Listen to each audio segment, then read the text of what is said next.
क्या आपको पता है कि रीढ़ के हड्डी में एक जगह पे एक पार्ट होता है जिसका नाम है क्वाड्रेटस लुम्बोरम। ये जो पार्ट है ना, यही कारण होता है लोअर बैक पेन का। और एक जगह पे जो बैठे रहने पे हम लोग को दर्द देता है वो इसी पार्ट के चलते होता है। It is the prime source of lower back pain. Fact number 16, आपको तो पता ही होगा कि सुपरमैन जो है वो कुछ ऐसा दिखता है। मतलब सुपरमैन का बॉडी और उसका स्किन कुछ ज्यादा ही प्लेन दिखता है। तो एक इंसान सुपरमैन की हॉलीवुड मूवी से इंस्पायर होके अपना सर्जरी कराने लगा। इस इंसान का नाम है हर्बर्ट चैवेज और ये फिलीपींस में रहता है। और फिलीपींस का ये आदमी 23 सर्जरी कराया अपने ऊपर और ये ऐसे से ऐसा दिखने लगा। मतलब फाइनली 23 बार सर्जरी कराने के बाद वो सुपरमैन की तरह दिखने लगा। आप इसके स्किन पे चेंजेस को देख सकते हो। मतलब मूवीज जो है वो बहुत इफेक्ट करती है हमारे दुनिया को। फैक्ट नंबर 15, क्या आपको पता है कि सुशांत सिंह राजपूत की जो मूवी थी MS धोनी, उसमें जो साक्षी का रोल की थी कियारा आडवाणी, उनको असल रियल लाइफ में जो धोनी की वाइफ है साक्षी, उन्होंने अपना रियल लाइफ का जो वेडिंग ड्रेस है शादी के टाइम जो रियल में यूज किया गया था वो दी मूवी के रोल के लिए। मतलब रियल लाइफ वाला ड्रेस ही मूवी के शादी में यूज किया गया था। इस मूवी के बारे में एक बहुत अमेजिंग फैक्ट है जो कुछ ही लोगों को पता है, शायद बहुत 1% लोगों को पता है। फैक्ट नंबर 14, अब मैं आपको एक डीप सा पिक्चर दिखा रहा हूं, आप समझना कि वो क्या है। इस पिक्चर में आप देखो फुल स्क्रीन पे, इधर पापा है, इधर उसका बेटा है। तो ये इमेज हमें क्या डिपिक्ट करता है? इस स्टैचू में आप देख सकते हो कि ये जो फादर का स्टैचू है उसके अंदर से ये पीसेस निकल के बेटा बना है। तो कैसे पेरेंट्स अपने बच्चों के लिए, उनका भविष्य बिल्ड करने के लिए अपने से जो करते हैं, मतलब क्या क्या से इतने साल गुजरना पड़ता है अपने बच्चे के फ्यूचर को बिल्ड करने के लिए, वो ये स्टैचू बताता है, सैक्रिफाइसेस को दिखाता है। और रियली में ये एक बहुत ही डीप इमेज है। फैक्ट नंबर 13, पेशवा बाजीराव जो थे ना, इनके बारे में तो आपने जरूर सुना होगा कभी ना कभी। पेशवा बाजीराव, इन्होंने अपने लाइफ में 40 से भी ज्यादा लड़ाई लड़ी थी और ये लास्ट तक भी अनडिफीटेड थे। मतलब इन्हें कोई नहीं हरा पाया था। एक्चुअल लाइफ के हीरो थे ये। फैक्ट नंबर 12, आपको पता है स्क्विड गेम जो सीरीज है, जिन लोगों ने देखा होगा उसको पता होगा कि उसमें एक फोन नंबर की बात की जाती है उस सीरीज में, जिसपे कॉल करके आप गेम में पार्टिसिपेट कर सकते हो। तो एक्चुअल में क्या हुआ था कि पहले रियल लाइफ का फोन नंबर यूज कर दिया गया था। तो क्या है कि कोइंसिडेंटली वो रियल लाइफ का फोन नंबर था और सीरीज के निकलने के बाद एक इंसान को कॉल आने लगा कि हमें भी गेम में पार्टिसिपेट करना है। सब लोग उस नंबर पे ट्राई करने लगे। ज्यादातर नॉर्मली क्या होता है कि जो मूवीज में नंबर यूज किया जाता है वो फेक होता है। वो आप अगर रियल लाइफ में लगाओगे तो डज नॉट एग्जिस्ट ऐसा कुछ बताएगा, या फिर होगा भी तो कंपनी एड के लिए उसको यूज करता है। लेकिन ये रियल लाइफ का यूज कर लिया था एंड सब पागलों की तरफ बोल रहे थे अरे मुझे गेम में पार्टिसिपेट करना है, पगले सब। तो लोग कॉल करने लगे। तो फिर बाद में इस प्रॉब्लम को सॉर्ट आउट करने के लिए नेटफ्लिक्स के साथ मिलकर प्रोड्यूसर्स ने उस पार्ट को एडिट कर दिया और उस रियल लाइफ के बेचारे एक अननोन पर्सन का रियल मैच कर गया। उससे कितना तकलीफ हो रहा था, इसको सॉल्व करने के लिए रियल लाइफ के फोन नंबर को फिक्शनल फोन नंबर से रिप्लेस कर दिया। इस घटना के ऊपर आप कई आर्टिकल्स को भी देख सकते हो अपने स्क्रीन पे। ये रियल का एक घटना था जो कि रियली में अनबिलीवेबल है। उसको 4000 से भी ज्यादा कॉल्स पर डे आने लगे थे। बाप रे। फैक्ट नंबर 11, सहारा डिजर्ट कितना बड़ा है वो तो आप जानते ही होंगे, मतलब बहुत बड़ा है। तो एक फैक्ट है कि पूरा जो सहारा डिजर्ट जितना फैला हुआ है उसमें से 1.2% जगह को भी हम लोग अगर सोलर पैनल से पूरा भर दिए तो पूरे वर्ल्ड को साल भर के लिए एनर्जी मिल जाएगा।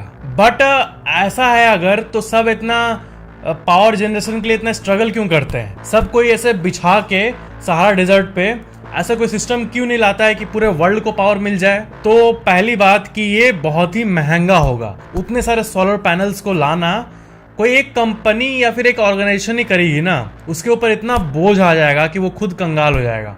बट अगर बहुत सारे छोटे छोटे ऑर्गेनाइजेशंस मिल के कंट्रीब्यूट करें कुछ और फिर अमाउंट को करके अगर हम लोग 1% को भी भर दें तो पूरे वर्ल्ड को मतलब सनलाइट से फ्री बिजली मिलेगा। मतलब बहुत एफिशिएंट सिस्टम हो जाएगा सही में। बट इसके बारे में कोई सोचता ही नहीं ज्यादातर। और ये मे भी कोई फ्यूचर में ऐसा पूरा करे इसको। फैक्ट नंबर 10, महाराष्ट्र में पंकज पराग, आप इनको देख सकते हो कि ये 4 किलोग्राम का शर्ट पहने हैं एंड इस शर्ट की कीमत पता है कितना है? इसका किलोग्राम 4 किलो का शर्ट है एंड इसकी प्राइस है 1.4 करोड़। और अपने 45वें बर्थडे को सेलिब्रेट करने के लिए इन्होंने ये किया। ये वर्ल्ड के सबसे महंगे शर्ट्स में से एक है। एक शर्ट की कीमत 1 करोड़ 30 लाख रुपए। फैक्ट नंबर 9, क्या आपको पता है कि जो गोरिल्ला होता है उसका जो स्केलेटल स्ट्रक्चर होता है ना, मतलब हमारे अंदर हड्डी है, और आपने स्कूल के लैब में या कहीं पे भी इंसान के हड्डी के स्ट्रक्चर को देखा ही होगा ऐसा कुछ। तो आपको मैं एक इंटरेस्टिंग सा इमेज दिखाता हूँ, side by side comparison of a human skeleton and a gorilla skeleton. Side by side रखने पे आप देख सकते हो कि ये कैसे दिखते हैं। मतलब देखो, सिर्फ ऊपर वाला पार्ट और ये छाती कैसे चौड़ा टाइप का है और कितना मतलब सिमिलर है ये इंसान और गोरिल्ला का हड्डी। फैक्ट नंबर 8, एरियल जो कंपनी है उसके एक बहुत ही क्रिएटिव एडवर्टाइजमेंट ने पूरे वर्ल्ड में मतलब लोग अमेज हो जा रहे थे। क्या है कि एक बिलबोर्ड लगा हुआ था और जैसे कि आप देख सकते हो ऐसा कुछ था, और इस बिलबोर्ड में कपड़े में एक दाग रहता है और जो गाड़ियां दूर रहती है उस बिलबोर्ड से उसको कपड़े में दाग दिखता है, बट जैसे जैसे हाईवे में गाड़ी आगे आने लगती है उस बिलबोर्ड में दाग कम होते रहता है। मतलब ऐसे उसको सेट किया गया था, बट लोगों के लिए ये बहुत इंटरेस्टिंग था। मतलब ये एडवर्टाइजमेंट एक ऑप्टिकल इल्यूजन से बनाया गया था। फैक्ट नंबर 7, ये जो मैं आपको बोलने वाला हूँ फैक्ट, ये बहुत ही अमेजिंग है एंड कंट्रोवर्शियल भी है। बहुत लोग मानते हैं, बहुत लोग नहीं मानते इस पे, बट ये चर्चा में जरूर है, इसलिए आपको बता रहा हूँ। एक वर्स है महाभारत में जो कि ये कहती है कि धृतराष्ट्र जो थे उन्होंने संजय से पूछा था कि ये वर्ल्ड जो है वो अंतरिक्ष से कैसा दिखता है। तो संजय ने उनको कहा था कि ये जो दुनिया है ये ऊपर से ऐसा दिखता है जैसा कि 2 पत्ते, पीपल के पत्ते ज्वाइंट हो और एक रैबिट हो। अब ये सुनने में अजीब टाइप का लग रहा है, बट अगर आप ऐसा कुछ ड्रॉ करोगे, जैसे कि आप देखो पहले फुल स्क्रीन पे ऐसा आप ड्रॉ किए हैं, ठीक है, पत्ता है और रैबिट है, बट इसको अगर आप अप डाउन करोगे तो आपको क्या दिख रहा है? आपको मॉडर्न डे का वर्ल्ड मैप दिखेगा। एंड जिस वर्स की मैंने बात की वो ये था उसका इंग्लिश ट्रांसलेशन, और इसको देख के आप ये चीज कह सकते हो कि रैबिट में ये हम्प क्यों निकला हुआ है। रैबिट में हम्प थोड़ी होता है। तो मेन बात ये है कि ठीक है, मतलब एक्यूरेट, कंप्लीटली एक्यूरेट तो नहीं हो सकता है, बट इतना सिमिलर उस जमाने में 5000 साल पहले स्पेस से कैसा दिखता है वो पूरा वर्ल्ड मैप, मतलब बहुत। फैक्ट नंबर 6, ये एक बहुत ही डीप फैक्ट है। एक इफेक्ट होता है जिसका नाम है प्रैटफॉल इफेक्ट। ये उसको बोला जाता है जब होता है ना कि कुछ कुछ ऐसे लोग होते हैं ना जो कि गलती करते हैं ना तो बहुत मतलब प्यारे लगते हैं और क्यूट लगते हैं और लाइकेबल होते हैं। गलती करते टाइम ऐसे नहीं रहेंगे, कुछ गलती करेंगे तो उनका रिएक्शन देखने में मजा आता है। तो ऐसा जब होता है तो इसको प्रैटफॉल इफेक्ट कहते हैं। जब कोई पर्सन मोर लाइकेबल हो जाए जब वो मिस्टेक करता है, इस चीज को कहते हैं। ऐसे लोग तो आपके लाइफ में जरूर होंगे जो कि कुछ गलती करते हैं तो उनका रिएक्शन देखने में आपको मजा आता होगा, बट ये डिपेंड करता है पर्सन टू पर्सन। आपसे क्लोज को तो कुछ होगा तो आपको मजा आएगा, कुछ शैतानी ये सब, बट कुछ लोग होते हैं ना जो अननोन होंगे बट उनका आपको देख के मजा आने लगता है। बहुत अजीब सा बात है, लेकिन ये प्रैटफॉल इफेक्ट है। फैक्ट नंबर 5, ल्यूक एकिंस नाम के एक व्यक्ति थे और उन्होंने हिस्ट्री क्रिएट किया था तब जब ये एयरप्लेन से 25,000 फीट से नीचे गिरे थे, एरोप्लेन से बिना पैराशूट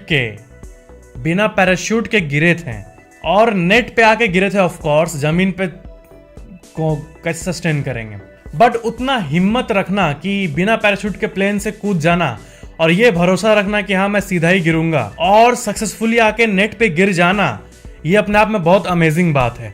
एंड यही किया ल्यूक एकिंस ने, एंड इस चीज के लिए उन्होंने सालों प्रैक्टिस किया था एंड एक दिन में जाके उन्होंने कर दिखाया इस चीज को। फैक्ट नंबर 4, शमशुद्दीन इब्राहिम जो कि शाम के नाम से जाने जाते हैं, ये एक एक्टर है और 2006 में इन्होंने एक बहुत ही गजब का कारनामा किया था। इनको मूवी में एक रोल करना था जिसमें क्या है कि इनको एक थोड़ा क्रीपी सा आदमी बनना था, इसके आंख ऐसे यहाँ फुले हुए हो और बहुत जैसे गंदे कपड़े हो, ऐसा टाइप का। तो ये सब चीजें मेकअप से अचीवेबल है। ऑफ कोर्स मेकअप आर्टिस्ट कुछ भी कर सकते हैं आजकल के वर्ल्ड में, बट इन्होंने 10 दिन तक नहीं सोया एंड उनके नहीं सोने के चलते उनका जो आंख के नीचे वाला ये एरिया है वो पूरा फूल गया एंड तब जाके उन्होंने वो रोल किया ताकि वो बहुत रियलिस्टिक लगे। जस्ट इसलिए रियलिस्टिक वाली फीलिंग देने के लिए उन्होंने 9 से 10 दिन नहीं सोया। इन्होंने ये कहा था कि जब मैं 10 दिन बाद आया रोल करने के लिए तब कैमरामैन, डायरेक्टर सब देख के मुझे शॉक हो गए। बट वो फिल्म उनके कैरियर के लिए बहुत इंपॉर्टेंट था इसलिए उन्होंने ये किया एंड फिर वो सोए, फिर वो धीरे धीरे नॉर्मल हो गया। क्या कि मूवीज में सही में अगर कुछ रियली में रियल होता है ना तो वो भले ही फेक की तरह ही दिखता हो, लेकिन जो रियल में रियल होता है वो ज्यादा अच्छा लगता है हमें। मैं क्या बका, मतलब कि अगर गाड़ी पलटने वाला सीन हो, अगर वो वीएफएक्स से किया जाए तो वो भी रियल लगता है हमें, लेकिन अगर वही रियल में पलट के उसको शूट किया जाए वो ज्यादा रियल लगता है। जैसे एक मूवी है द डार्क नाइट, बैटमैन वाला, ये वर्ल्ड के टॉप मूवीज में से एक है एंड इस मूवीज के ज्यादातर जो जैसे शीशा टूटना या फिर ट्रक पलटना ऐसे सीन्स है इसमें, वो सब एक्चुअल में किए गए थे रोड के बीच में एंड वो बहुत रियलिस्टिक लगा लोगों को। रियलिस्टिक क्या, वो तो एक्चुअली में रियली है जिसको शूट कर लिया गया, इसलिए रियलिटी रियल है और ट्रूथ होता है। फैक्ट नंबर 3, इंडिया में इतने मंदिर हैं तो ऑफ कोर्स कोई ना कोई ऐसा मंदिर होगा, हिंदू टेम्पल होगा जो कि बहुत बड़ा हो। तो पूरे दुनिया का सबसे बड़ा मंदिर, सबसे बड़ा हिंदू टेम्पल कहाँ है? इंडिया में कहीं नहीं है। आपको पता है वर्ल्ड का सबसे बड़ा हिंदू टेम्पल, असल में आपको मैं पहले मैप पे दिखाता हूँ। ये है वर्ल्ड मैप एंड इसमें इस जगह पे यानी कैम्बोडिया में ये टेम्पल मौजूद है और ये 162.6 हेक्टर में मौजूद है, 402 एकड़ में, और ये अर्ली 12th सेंचुरी में बनाया गया था एंड ये लैंड के मामले में सबसे बड़ा हिंदू टेम्पल है पूरे धरती का, पूरे विश्व का। फैक्ट नंबर 2, एक इंसान है बगीचा सिंह, नाम है इनका, बगीचा सिंह, और ये इंडिया के लिए एक बहुत बड़े एग्जाम्पल है एक अच्छे कर्म की। ये अपने पूरे लाइफ टाइम में 5,80,000 किलोमीटर चले हैं, मतलब कईयों का गाड़ी उतना किलोमीटर नहीं चलता है एंड ये उतना वॉक कर चुके हैं 5,80,000 किलोमीटर लास्ट 23 साल में। और ये पैदल चलते हैं एक इंडिया का अपना ट्राई कलर झंडा को लेकर एंड ये चलते हैं अवेयरनेस फैलाने के लिए अगेंस्ट द यूज ऑफ नशीले पदार्थ, जैसे कि बहुत तरह के होते हैं। तो कोई कॉमन नशीले चीजों को ना ले, जैसे कि दारू, बीड़ी, सिगरेट, गुटखा, ये सब का कंजम्पशन ना करे। इस चीज के बारे में अवेयरनेस फैलाने के लिए वो इतना चल चल के यही काम ही करते हैं वो एंड उनको ऑफ कोर्स डोनेशंस मिलता ही होगा इसके लिए एंड उसी पे वो जी रहे हैं एंड अवेयरनेस फैलाने का काम भी करते जा रहे हैं लगातार। और इनकी उम्र आप सुनोगे तो आप चौंक जाओगे, इनकी उम्र 81 ईयर है। इतने एज के होने के बाद भी इनका जुनून देखो। फैक्ट नंबर 1, क्या आपको पता है कि दुनिया के सबसे ज्यादा नंबर ऑफ कैमरास वाले फोन कौन से हैं? आईफोन 12 प्रो मैक्स में 3 कैमरास होते हैं, वो तो आपको पता ही होगा। बट क्या कोई ऐसा फोन है जिसमें 8, 10, 12 कैमरा हो? ये तो कुछ ज्यादा ही हो गया है ना। बट नहीं, एक्चुअल में है। एक लाइट नाम की कंपनी है एंड उसका एक स्मार्टफोन है लाइट L16 एंड इस फोन में 16 कैमराज है।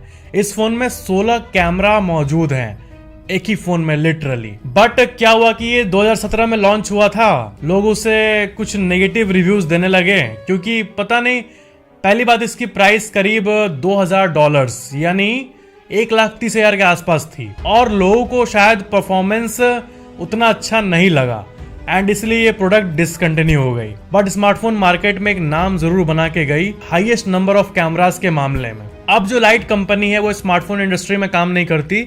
इसके ऑफिशियल वेबसाइट पे आप देखोगे तो आपको ये पता चलेगा कि ये व्हीकल की दुनिया में काम करती है, मतलब जो ऑटोमोबाइल में जो रियर कैमरा होते हैं ना, मतलब गाड़ी के पार्ट्स में और कैमरा एंड टेक्नोलॉजी में ये काम करती है अभी लाइट। एंड दूसरा जो सेकंड रैंक पे आता है वो नोकिया 9 प्योरव्यू, ये फोन आता है। इसमें 5 कैमरास मौजूद हैं। लाइट का सिस्टम ये था कि वो 16 जो कैमरास थे वो पिक्चर्स लेगा और उसको एक ही में कंपाइल करके एक गहरा डिटेल वाला पिक्चर निकालेगा। ये सिस्टम था लाइट का और सारे कैमरा से लिए गए फ्रेम को कंबाइन करके एक डिटेल्ड मास्टर पिक्चर निकालेगा जो कि देखने में बेहतरीन होगा। बट वो फोन चला नहीं किसी रीजन के चलते, लोगों को पसंद नहीं आया होगा। मे भी लोगों को लगता होगा कि 1.30 में तो DSLR मिल जाएगा। एंड नोकिया का जो ये फोन है, इसमें अभी के टाइम में जो लोग लिए हैं उनको सिक्योरिटी अपडेट तो मिलते रहेगा, बट एंड्रॉयड को अपडेट करने का ये डिसकंटिन्यू कर दिए हैं, मतलब काइंड ऑफ फोन डिसकंटिन्यू ही हो चुका है। एंड्रॉयड 11 इसमें नहीं आ सकता। तो ये थे वर्ल्ड के सबसे ज्यादा कैमरास वाले फोन। वीडियो को लाइक शेयर एंड कमेंट जरूर करना और चैनल को सब्सक्राइब करके बेल आइकन जरूर ऑन कर लेना। Thank you so much for watching this video.